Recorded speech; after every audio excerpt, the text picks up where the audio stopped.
Hey, soccer fans and SOPeeps. This is Nick for Sons of a Pitch Soccer Central. We are back with our usual Monday night chat on all things MLS. Let me come here. Let me see you. There we go. Now we are going to recap a lot of the action from around Major League Soccer. What was this?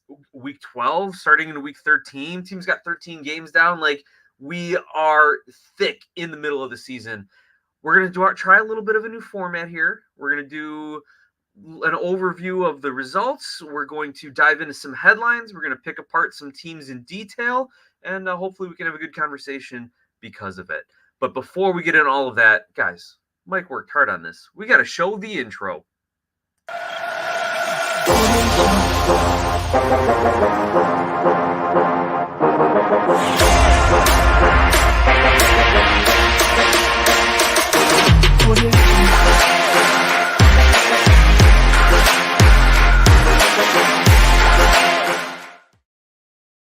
Well, soccer fans, once again, I am Nick for Sons of a Pitch Soccer Central. I've got my drink in hand. Let's see, is my green screen fading it out there? Come over and check it out on YouTube. Here we go. Cheers to you. Cheers to the fans. Cheers to the league. We're going to have a great recap tonight. There you go, ching ching. So you guys listening on the podcast can hear the ice rattle for full effect. Now, like I said, we are going to try a little bit of a new format here. We're going to try and dive into a few team-specific details as well as covering all the scores from around the league. Because if I spent my usual 5-10 minutes per game, God, we'd be here until the next slate of games because there were 24 games over the last week or so. It's incredible, this midweek madness that the MLS has presented. You know what? It's a lot of fun. I'm loving it. Almost as much fun as, let's see, my weekend was kid's birthday party, sister's birthday, nephew's birthday, church. But you know what? It all comes back to the MLS for me. So we are going to get into it right after a couple housekeeping messages here, right? Make sure that you like the video, that you subscribe to the channel. Make sure that you follow along on Twitter at SOP Soccer. If you like what I do and want to follow me for some more soccer content, some sketch comedy, some Chicago Fire themed videos, find me on YouTube at Wife Children House. Easiest thing for you to do is search Backdraft Chicago Fire Recap. It should take you to my page. I'm also on Twitter at Wife Kids House. Another reminder. Also look at the paid subscription. Not only do you get all the cool emojis for our chats, you also get premium videos from Mike's betting picks and predictions. And Mike's been telling me he's working on a little bit of a new system to help his investments, to help these strategic investors out there. So make sure that you are subscribing to get all his inside scoop and hear how he is betting MLS. And finally, throw a super chat our way. I got one the other week from Rocky. Thank you, my friend. Rocky, appreciate it. My first super chat. If I could print like a digital bill and stick it on the wall, like my first dollar, my first virtual dollar made, I would totally do that and have a picture of Rocky up here. But anyway, throw a super chat at us. If you like it, if you're fun, if you're entertained. Heck, we're doing this every week for an hour, plus Mike's videos, all free for you. Throw $1. It's cheaper than renting a movie, right? Throw $5 if you really like what we're doing. Throw a $5 out here on us. Come on. Support the channel, support what we do, continue to grow the conversation around soccer in the United States.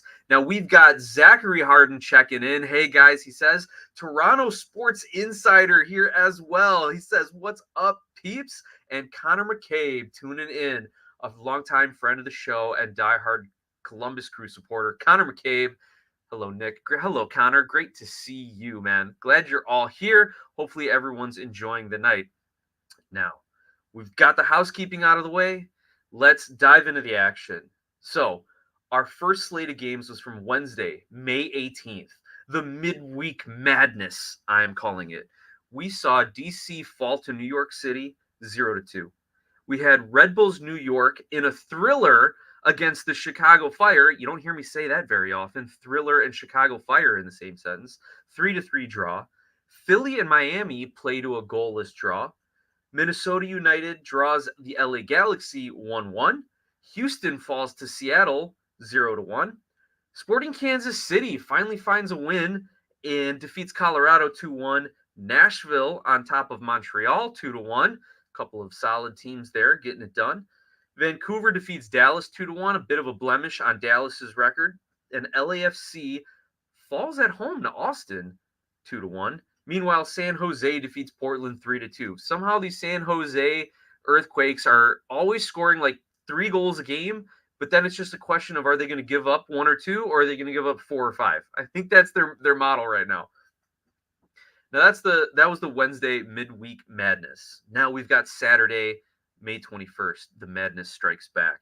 Columbus opens up the Saturday game, hosting LAFC and falling to LAFC 2-0.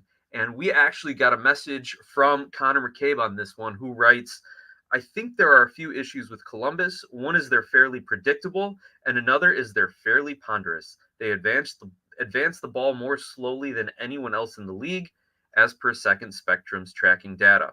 It all adds up to a team that generally has a decent chunk of possession, but has struggled more to turn that into high-quality shots as the year has gone on. So that is what Connor's assessment of the Columbus Crew is, as we're about a third of the way through the season. And thank you, Connor. You make a great point, man. Columbus has 15 goals on the season, which is 11th in the East. But they actually have an expected goal of 18.3, which is 6th in the East. So if they're actually hitting what the model suggests they should, they would probably be a little higher up in the table than where they're at right now. Hopefully they can kind of progress up to that mean over the next kind of 10 games or so, and maybe get Zelarayan more involved. I think Connor and I were also talking about how when Zelarayan is involved in a goal, the Crew have like some insanely good record. And lately he hasn't been getting involved. So we got to see him get into the match and get more involved in the match. And hey, challenge to Caleb Porter, their manager, get Zelarayan involved in these games. Oh, we got a few new people jumping on in the comments. Dan Geringer, SOP Mike. Whoops, wrong account. It's all right, brother. We know it's you over there at TSI, as well as brother BKL Contreras, our sportertainment guy. What is up, fellas and SOP fam? What's up with you, brother BKL? Great to have you all here tonight. Now, continuing the Saturday rundown. DC and Toronto played to a 2-2 draw. Mike, how'd you like that Toronto comeback, huh? Pretty nice. Jay, you out there? You listening? I was thinking of you when Toronto nets that late equalizer. Now, Cincinnati loses their streak to New England. New England beats them 3-2. And Nashville also draws Atlanta 2-2. I think both teams are a little disappointed about that. But you know what? For this budding rivalry in the South, as well as an Atlanta team racked by injuries and a Nashville team trying to push to the top of the Western Conference, maybe Atlanta shouldn't be too disappointed. But you know what? You always want to win. I get that. All right. Before we move on to Sunday, Connor jumps in as well. I think we should trim the fat that is Hewin Milenio and Perry Kitchen. We're going to have to work on the spelling, on some of the spell checks on some of these foreign player names here. They're always injured, never play. Open up that cap space for a DP striker. There you go, Connor. Great thought. And then we also, Zach Harden, thanks for reaching out back, man. I know I've been gone for a bit because of work and life, but the SKC side is just bonkers. Absolutely, man. And we've said it before, like I'm never going to bet against Peter Vermees and Sporting Kansas City, but lately I just can't bet for them, right? Like I'm never going to rely on them to get a win, but I'm never going to count them out. I always pick them when we started SOP, 5 years ago in my garage in Mike's trailer. We were always picking them to win a trophy, and they just never came through for us. But at the same time, they're going to pull a win off when you least expect it. And then we've got Bernardo Labrada, 13, checking in. Hey, bro, how are you today? I'm doing well. Thank you, sir. As well as Zivo Genius, our friend from Down Under. Yes, mate, how are we? We're doing great. Great to see you all here. So we just wrapped up our Wednesday and Saturday scores. We got Sunday scores coming up, and then we're going to get into some of our featured matches and teams. So Sunday, May 22nd, the return of the madness. Montreal, first place Montreal, falls 2-1 to Real Salt Lake. Bit of a surprise game there. Again, Salt Lake, another one of those teams where just when you think they're about to fall and call it quits or collapse, they somehow stick around and end up in like the top 4. Who knows? Charlotte beats Vancouver 2-1. NYCFC squeaks a win out in penalty fashion, 1-0 over Chicago. We're going to talk about that game in a little bit. Miami 2-0 over Red Bulls. That surprised me. Fans, what did you see about Red Bull here, right? Or I'm sorry, about Miami here. What did they do to Red Bull to get up 2-0 on them? That was a surprising result for me this weekend. Dallas falls to Minnesota 2-1. San Jose draws Kansas City 1-1. Austin draws Orlando City 2-2. Colorado 1-0 over Seattle. And the Galaxy, this was another big surprise for me, falling 3-0 to Houston. And you know what? Let me pull up this Philly one, because when I was taking my notes, it was 0-0, but Philly comes up with the 2-0 victory at Portland. Great win for the Union, not only to kind of get them a little closer to being first in the East, but over a good Portland squad who I thought their window had closed, but they've proven me wrong these last few weeks. Great win for the Union there. So before we get into our featured matches, let's see some of the comments. Zach Harden, as you said, I don't want Vermees to be fired, but many other supporters are frustrated. It is always Peter and friends lineup and not giving our new guys a shake. That's something I've heard people talk about on Extra Time, the league's podcast. That's something that I've heard around social media as well, that maybe it's time Vermees needs to give up his coaching duties and just stay kind of on the technical side or the sporting director side, however they're set up there. Just because they keep touting all their young players. Well, they don't have any young players, and they're relying on that same aging backline and some of those same midfielders. And as much as I love Roger Espinoza, they haven't developed anyone who can come in for him, at least not to my knowledge. Anyway, we also have Red Bull Insider. How you doing, Red Bull? I know we were talking. I mentioned that Miami game. Didn't mean to bring up bad memories for you. Let's not get into that Miami game. Red Bull Insider says they were horrendous. All right, enough said there. So we've run down the scores, and we got Jay Jardine joining us just in time as we get into our Montreal discussion. Jay, you always come in as I start talking about any other Canadian team than your TFC. But I do want to start talking about Montreal a little bit, because they were first place in the Eastern Conference at the start of all these games. Now 2 straight losses, they're sitting in 4th place. And these were to non-conference opponents. So maybe it's not the worst thing in the world. And the top of the East is so tight, but Montreal can't afford to drop points, regardless of conference, if they want to stay in the top 4. And Jay, appreciate it. He said, have a good night. We're talking Montreal. Diehard TFC guy over here. Hey, Jay, let us know what happened in that game with TFC and DC. I said I was thinking about you when TFC drew. Anyway, back to Montreal, right? The loss to RSL, I think, really stings for them. It was at home. They had a 1-0 lead in the first minute. Thank you, Jordy Mihailovic, USMNT call-up again. It was a great attack, but Montreal could not replicate that same kind of offense for the rest of the game, right?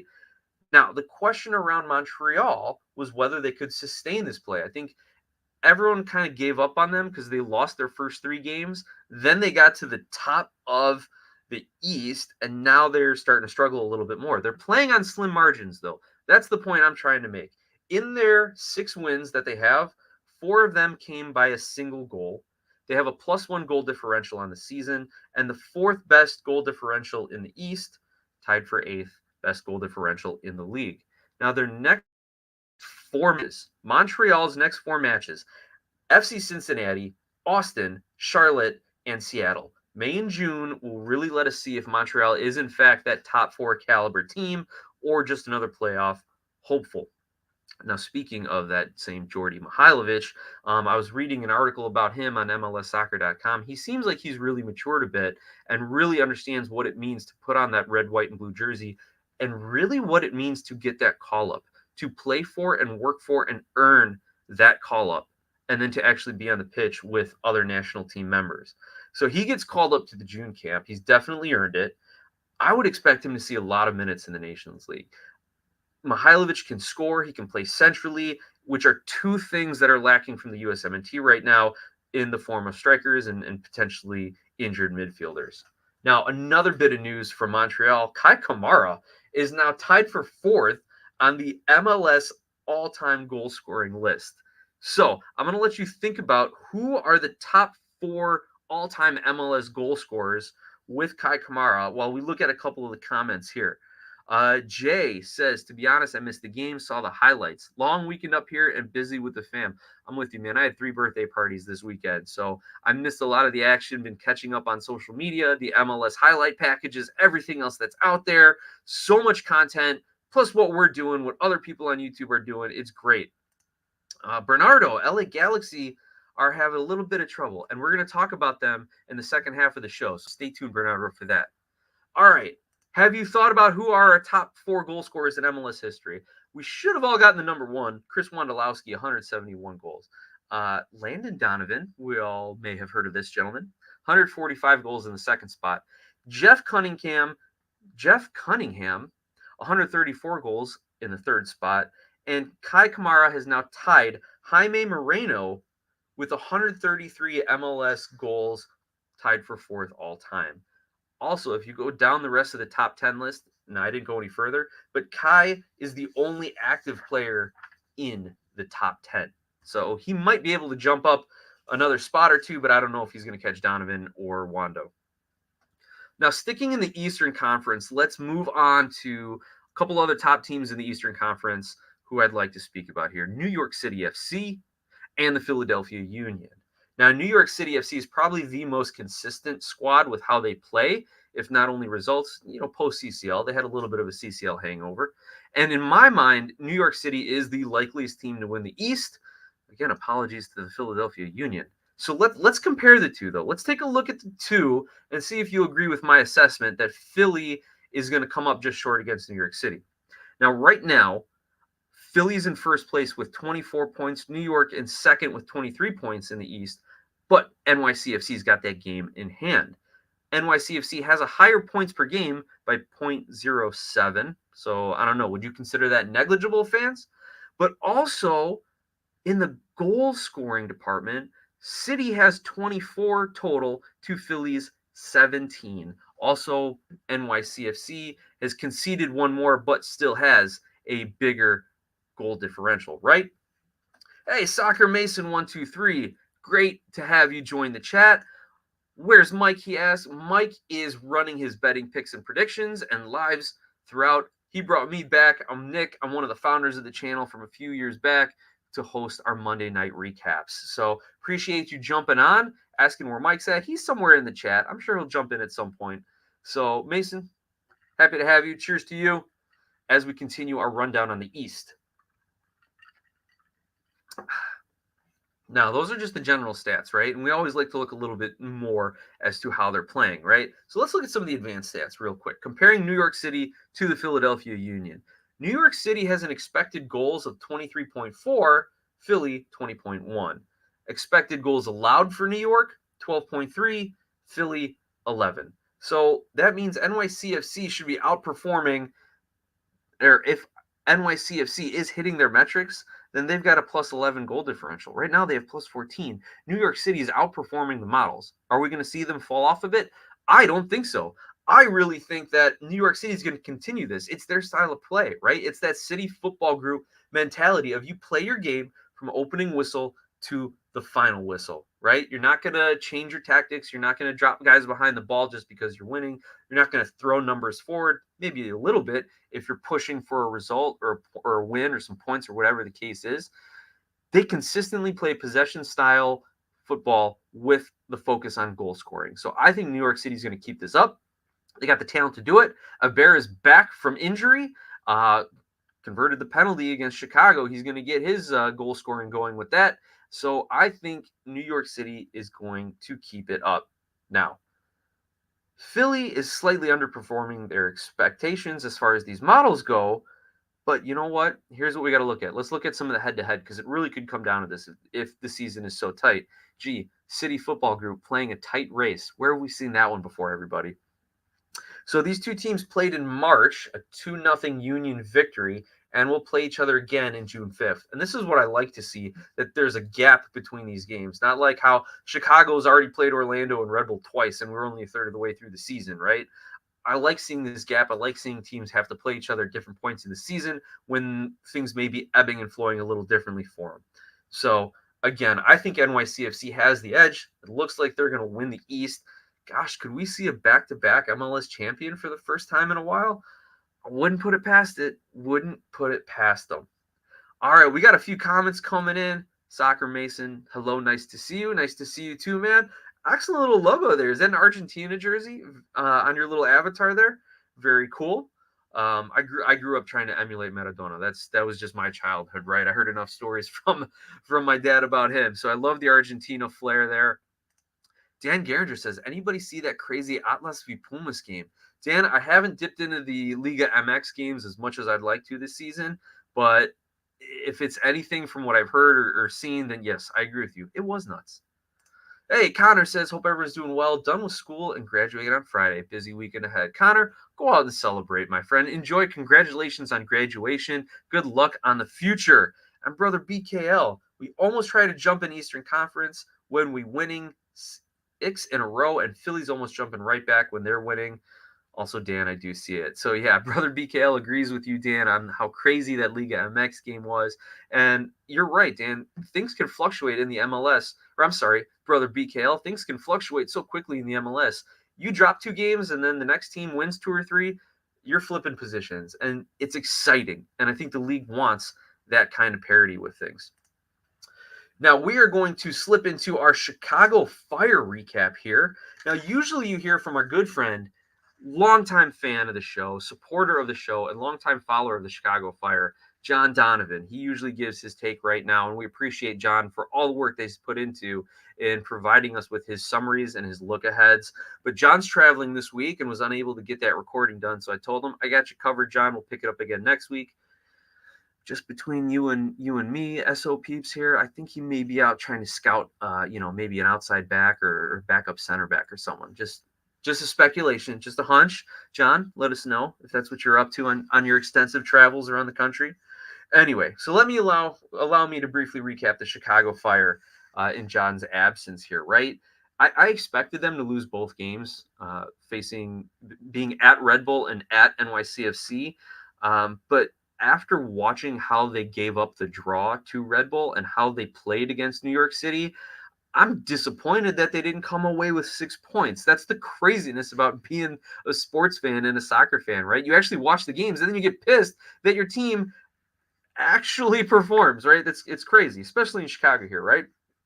Now, the defense let them down in the Red Bull game, giving up 3 goals, especially the equalizer in stoppage time. And SONMINEA did not have a good performance.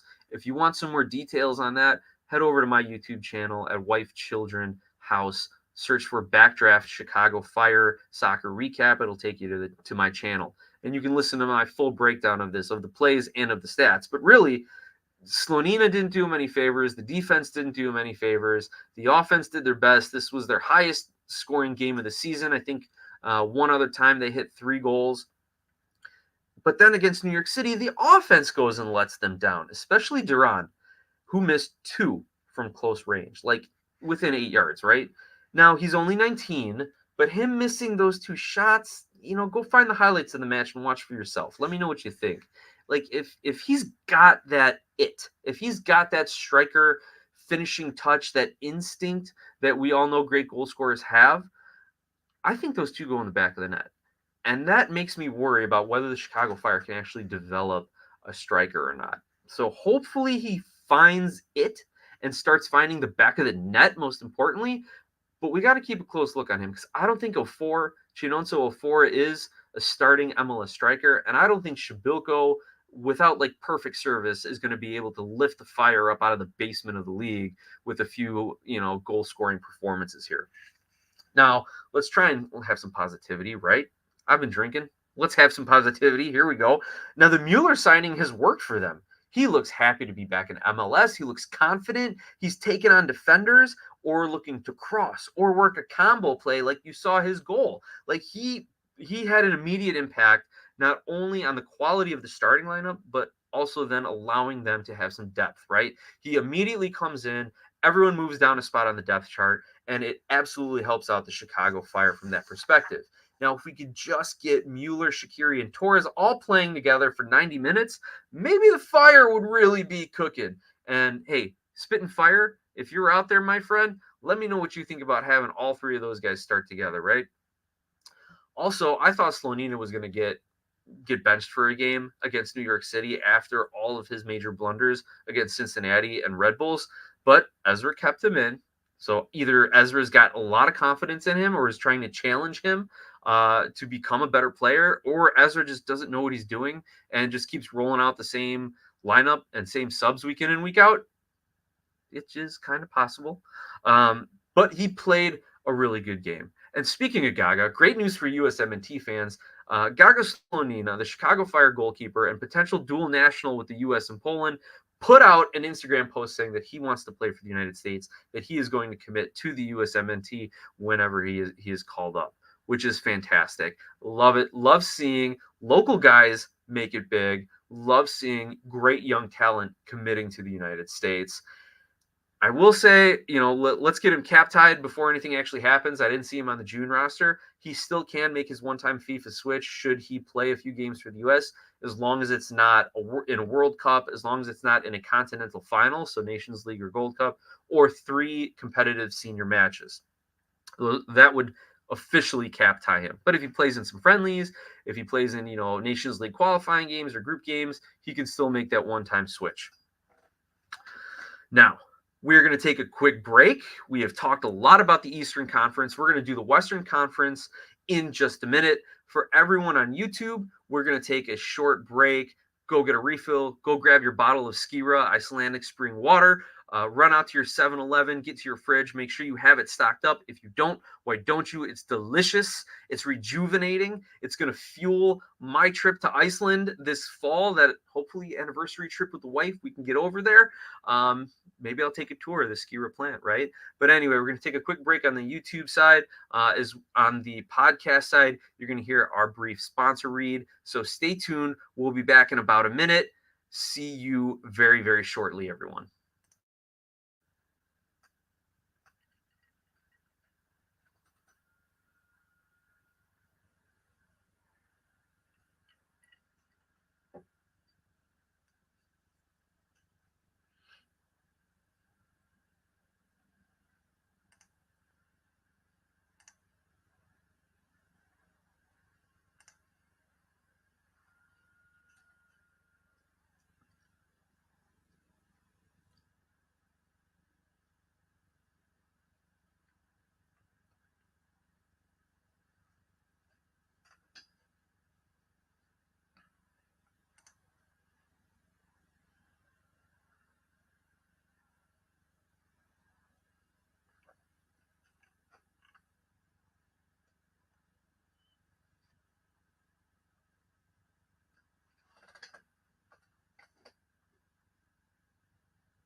Okay, soccer fans and SOPeeps, we are back. And thank you again to our sponsor, Skira Icelandic Spring Water. Get it at your local 7-Eleven. It's crisp, it's cool, it's refreshing. It's every perfect adjective that you would want. And you know what? It's keeps me going. Definitely after talking a lot and doing these podcasts, doing my other shows, have a nice bottle of Skira, soothes the vocal cords, cools the throat. It's fantastic. Go out, support our sponsor. They've been supporting Sons of a Pitch for 5 years now, letting us do what we do, and we take everything they give us and we reinvest it, just like we do with all of our donations, all of the super chats. Come on, let's get that super chat train rolling. Got to make Mike happy. Got to make my boss happy, guys. Come on, help me out here. All right, that's enough begging for me. But seriously, though, throw a super chat in, $1, $2, $5, whatever you feel you want to give to support the entertainment, the soccer chat that we put out there. Everything we do gets reinvested into our channels for better graphics, for better music subscriptions, for everything that goes into producing YouTube content. So before we get into our Western Conference recap, Ramon Pablano says, "Hey, SOP Familia." Ramon, great to see you, man. How are you doing? Hope everything out west is going well for you, that you enjoyed your weekend, that you got some good matches in. And we're going to roll into the LA Galaxy recap right now. Fans, viewers, MLS aficionados, casual fans, like, what do you feel about the LA Galaxy right now? They are in a goal scoring drought. Like, I called them the goalless galaxy in my promotional tweet earlier today, right? Listen to these numbers here, okay? Here we go. 13 goals this season. We've played 13 games, right? 13 goals this season, only 3 goals, only 3 games with a multiple goals scored. Chicharito, their star, their striker, the rejuvenated Chicharito after a down year last year, only 5 goals. The team's expected goals through 13 games is 18.1. So they're definitely underperforming on the models. Now, will that mean that they will kind of play back up to that average or to what the models are projecting them to do over the next, 10, 15 games or so? That remains to be seen.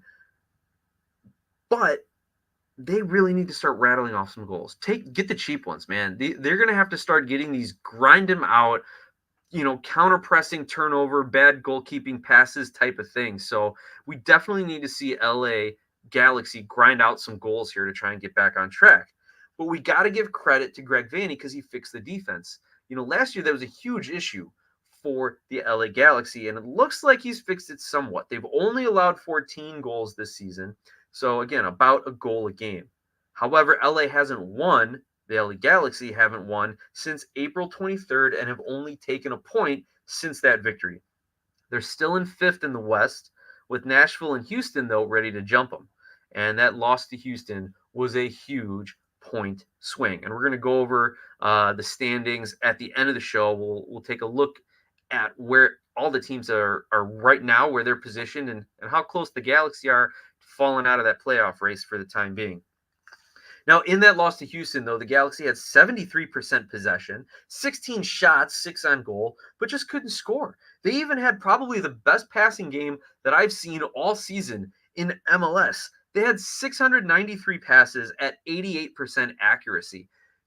That's wild that they completed somewhere over like 500 passes, but could not find the back of the net. Okay, I'm not a numbers guy. I'm probably way off. Get your calculators out. I don't have it in front of me. Mike's the accountant. He's the numbers guy. I'm sure he'll correct me in our post game debriefing here. But anyway, still 693 passes at 88% accuracy, and you still can't turn one of those into an assist. LA is struggling mightily on the offensive end. Now, we got a couple comments here. Let's catch up on those. Brother BKL says that means LA Galaxy play good, but not when they have no goals to score. We know warming up to the level for more goals. So hopefully that is the case, because as someone who's not invested totally in the LA Galaxy, I like seeing goals, right? Let's see the action. Ramon Pablano says LAFC won, so of course it was a great weekend. We take on Carson Wednesday, so let's hope they stay not scoring. That's great.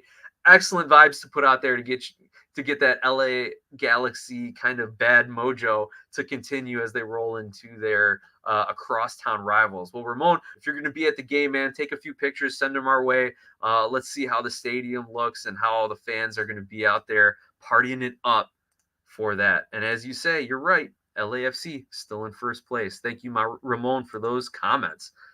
Now we're going to stay in the Western Conference to kind of wrap up our team focus here. Except we're going to talk about 3 teams here. We're going to talk about a Texas resurrection. We're going to look at Austin, Dallas, and Houston for a little bit over the next few minutes, right? And I call it a Texas resurrection because last season, the 3 Texas teams were last.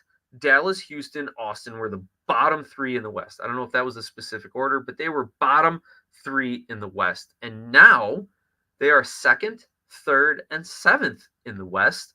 Austin, Dallas, Houston, and 7th. That's quite a turnaround for a third of the way through the season to go from worst to, top 7, right? Now, I can't really find one particular statistic or phase of the game that they've all improved on. It looks to be just all around better play, that they're playing more confidently, that they're playing more comfortably, that they have a little bit more of an identity. And to me, that all comes from coaching, right? Let's see. Dallas got Nico Estevez in. He's in his first year. Houston gets Paulo Nagamura in. It's his first year. Josh Wolf gets his second season A lot of people thought he'd be on the hot seat, but he actually ends up getting Austin off to a phenomenal start this year and gets an extension through 2025. So to me, these coaching changes are really what pushed these Texas teams to the top of the Western Conference, and the confidence in Josh Wolf especially. Whoa, guys, we got a super chat here from Ramon Pablano, $5, supporting SOP Soccer, supporting the chat, supporting what we do. Ramon, thank you. You are a true friend of the show, a friend of Mike and I, soccer partner. Thank you so much. We really appreciate your support. It lets us know that what we're doing, we're not just talking out our butts over here, right? We're having good, real, honest soccer conversation and doing something. So, Ramon, cannot thank you enough, man. That's fantastic. Mike even chimes in the chat. Ramon with the super chat. Thank you, sir. I can just hear Mike's voice saying it. Ramon with the super chat, right? The gravelly voice that Mike's got there when he, starting to recover a little bit from his scotch drinking days that I'm just going right down to. Actually, this is bourbon, but anyway. So I'm going to toast. I'm going to raise my glass to Ramon for the super chat. And I hope LAFC gets the win for you. And because you dropped $5 here, I'm sure they're going to score 5 goals on a struggling LA Galaxy team. Ramon, thank you again, my friend. All right, there's a little ching-ching for those listening on the podcast. So Ramon says he doesn't want me to get fired. He's got to support the channel, so my boss Mike don't fire me. Thank you, Ramon. That's fantastic, man. So getting back to our Texas resurrection, right? Let's take a look at a few numbers that kind of show the all-around improvement that these teams have had, right? Last season, these 3 teams combined averaged 1.15 goals per game. This season, that is up by half a goal to 1.67 goals per game. Now, last year, these 3 teams combined were allowing 1.62 goals per game. Now they're only allowing 1.02 goals per game combined. So these Texas clubs have essentially flipped their offense and defense from last season. That's a good way to go from bottom of the table to the top of the table, right? They're playing better all around. Let's see, what else do my notes here say? Oh, also, I mean, it really helps for Austin when they score 10 goals in the first 2 games of the season. That does kind of hyperinflate these numbers a little bit, but they're sustaining it. They've also played better defense. And Jesus Ferreira for Dallas has really come into form, and I really, really like seeing him light up the scoreboard, because when he is confident and smiling, like, the rest of the team feeds off of it, and it's just, it just goes in circles. It just goes in circles, and they keep building on it here. Now, a few notable things to point out. Is this flash in the pan? Can they compete in the conference? Let's look at some of the games that these teams have played and won so far. So notable wins for Austin. 2-1 at LAFC. Sorry, Ramon, to bring that up. 5-1 against Miami. 5-0 against Cincinnati. But unlike Dallas and Houston, their in-state rivals, Austin actually lost to the Galaxy. Dallas and Houston have beaten the Galaxy in their first matchup. So Dallas, what notable wins do they have? 3-1 at the Galaxy, 2-0 versus Seattle, 3-1 versus Colorado, 4-1 versus Portland, 2-0 versus Nashville. A lot of good home wins, but they have lost 3 games in May. So Dallas with a lot of notable wins, but slipping as of late. Houston, only a couple notable wins. 3-0 at LA, 2-0 versus Nashville. But Houston has lost 2 games, 1 to Dallas, 1 to Austin. So a lot of balance among these 3 teams. Houston just not getting those wins against their in-state opponents to help build them up the table. So let's keep an eye on these 3 teams as we continue throughout the next third of the season here and see where they can slip in the table or jump up in the table. Now, Jay Jardine with a comment. That Mike guy can be a hard ass, LOL. Yeah, he can be, but he's kind of a teddy bear once you get to know him. Just go ask Allison, shoot her a message. She'll tell you everything you need to know. But anyway, no. Love working with Mike. Love the comments from Jay. Love the banter in the chat. If you are listening on the podcast and you are home or someplace with an internet connection and you're not driving on a Monday night at 8 o'clock Central, make sure you follow along on YouTube. Subscribe to the channel. Turn those notifications on. Join the banter in the chat. It's fun stuff. Some of the best conversations as far as MLS and American soccer circles go. Thank you guys for all that. So I said we were going to take a look at the standings. So let's take a look at the standings and recap where everything stands. So we got the scores here.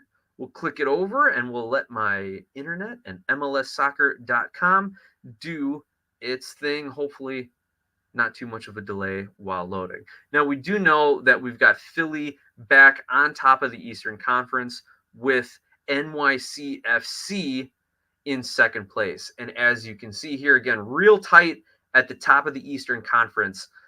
From first to fifth is only 4 points.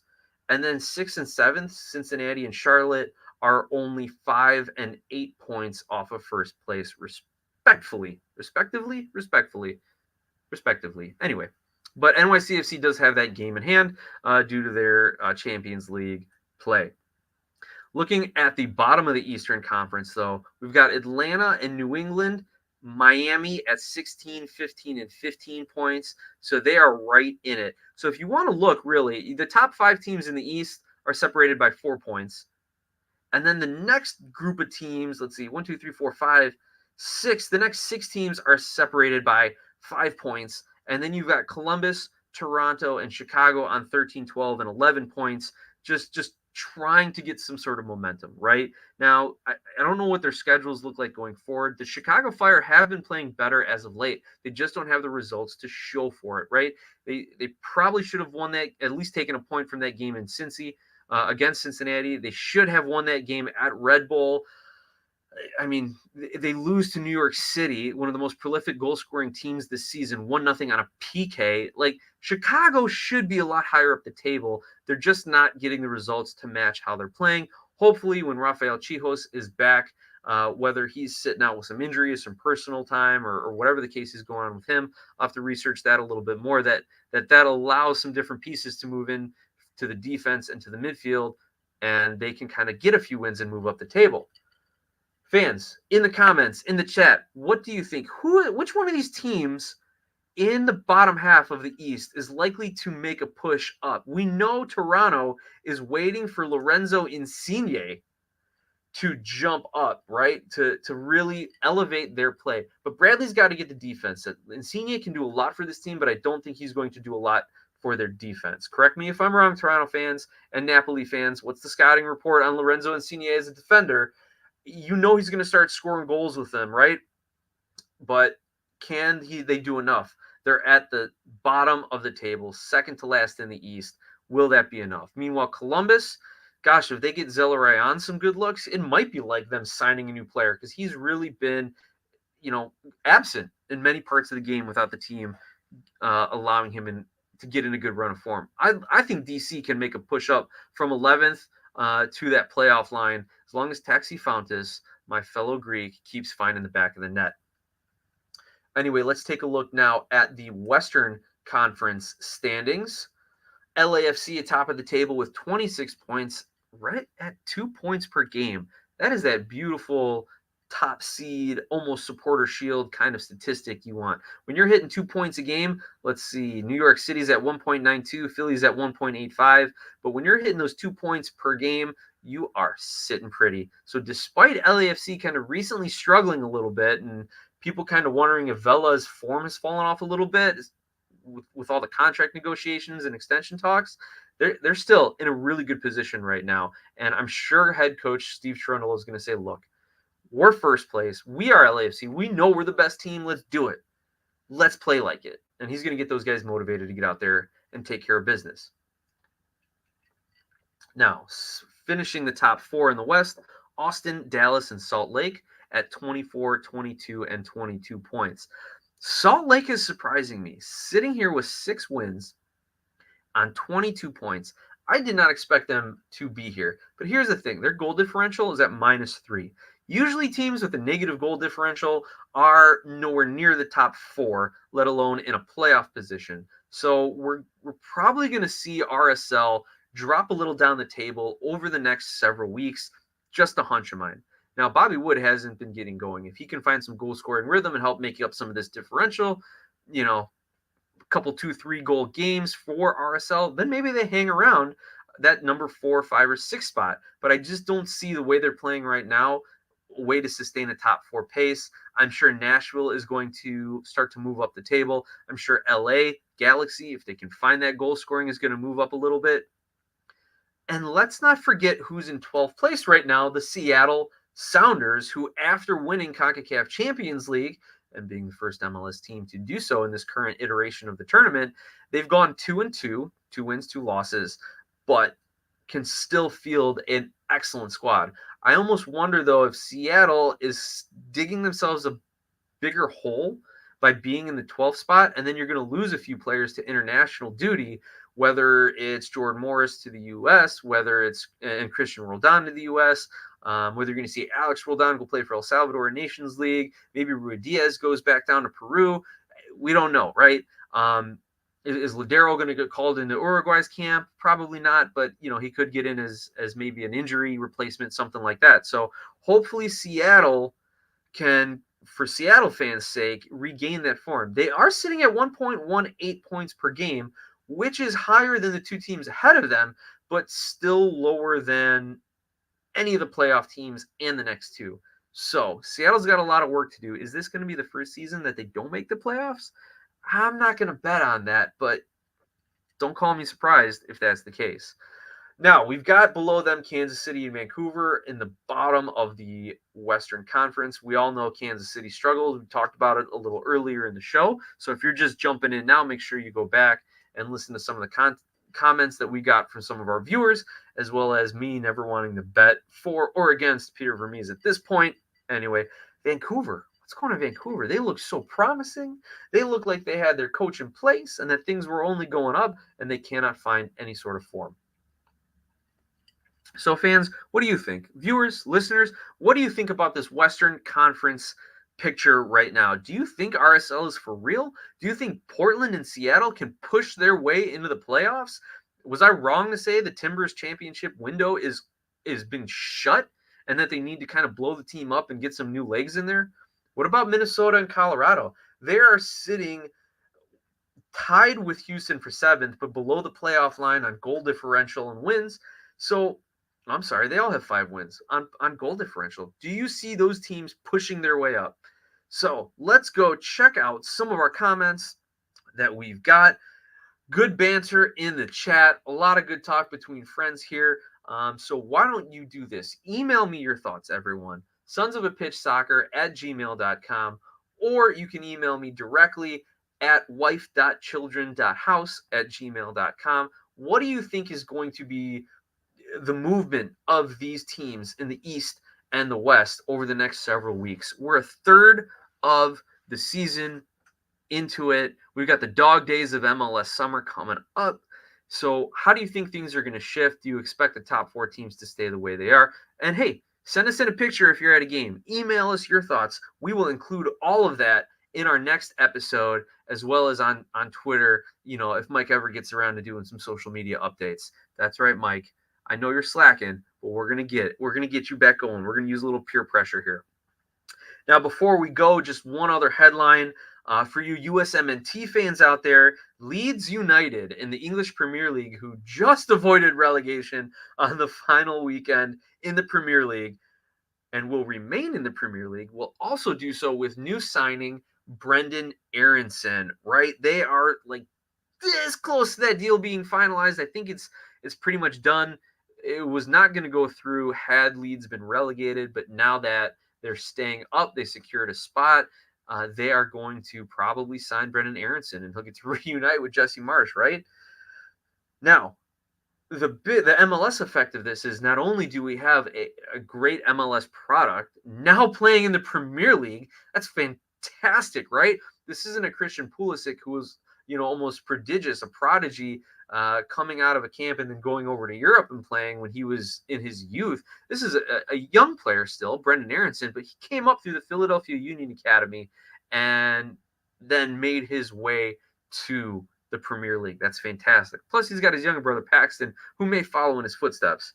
Now, again, the MLS impact, aside from all of that, is financial, of course, right? The Union still had a sell-on clause, reportedly between 10 and 20%, and if this deal gets done for what people think it's going to get done for, the Union are going to get a $3 to $6 million sell-on fee. That is huge. That is a low-end DP, low to mid-end DP, as well as you can reinvest some of that in your infrastructure. Now, the league's going to take a little bit of that, obviously, but you know what? That's fantastic that the Union are able to develop players, one, and structure agreements that will benefit them in the future. Those MLS sell-on clauses. I love it, guys. I love it. Anyway, that's everything for the show. We are almost on the hour mark, so I don't want to keep you all too long. As we're seeing in the chat here, you know, Mike's got his kids to deal with, right? Hopefully mine are asleep by now. I'm sure my wife's passed out as well. It's a long day for all of us. It's a Monday. But you know what? We look forward to talking soccer with you all each and every Monday. It gets me through my work day. That's for sure. So before we wrap it up, did you like the new format? Do you like the kind of team-specific conversations? We'll rotate them if you do like it, so that way we can touch on all the other big teams throughout the MLS. And there are no small teams in the MLS, just small markets, right? Again, it would have been crazy to try and break down 24 games for you all. But anyway, be sure to like the video, subscribe to the channel, share the link, share the conversation, follow along on Twitter at SOPsoccer. If you like what I do, you can follow me at WifeKidsHouse on Twitter or my own YouTube channel, wife.children.house. It's been so much fun. We got U.S. Open Cup this week. Mike, you doing any lives for the Open Cup? Now I bet you're doing them for the Canadian Championship. That's also going on this week. So make sure you turn on your notifications and you follow along on Twitter so that when we do go live to do a watch along, you can join some of the best soccer talk in the Americas right here. Once again, thank you to Ramon Pablano for the super chat. My second super chat, Rocky, he topped you. You sent me $2. He sent $5. Who's going to send the $6 super chat? We're going to keep driving this up. Thank you all. It has been a wonderful night talking soccer with each and every one of you. Can't think of a better way to spend my Monday night. Shh, don't tell my wife that. Anyway, until next time, soccer fans, enjoy all the action around CONCACAF, MLS, CPL, Liga MX, Central America, and the Caribbean. So much soccer to love. Take care, everyone. Have a great night. And hey, Soccer Mason, Lou City winning the cup. I love it, my friend. I hope they can become the first non-MLS team to do it since, what was it, Richmond? In 99, I want to say. Correct me if I'm wrong on that. Soccer Mason, hey, it was great to connect with you. Great to meet you, my friend. And it's a Greek goodbye, right? It takes forever. I'm Greek. I say Greek goodbyes. We stretch it out. It's all in good fun here. Anyway, kalinichta. Good night, everybody.